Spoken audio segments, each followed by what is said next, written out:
Kepala Dinas Kesehatan Provinsi Lampung. Selamat ulang tahun Dirgahayu ke-11 untuk harian Tribun Lampung.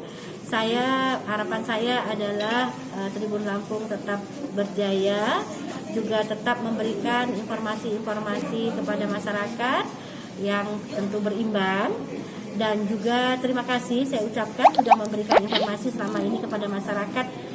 Kita lagi mengalami pandemi global COVID-19 ini, dan semoga tetap berjaya Tribun Lampung.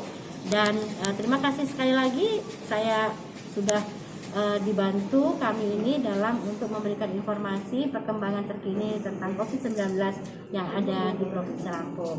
Dirgahayu Tribun Lampung.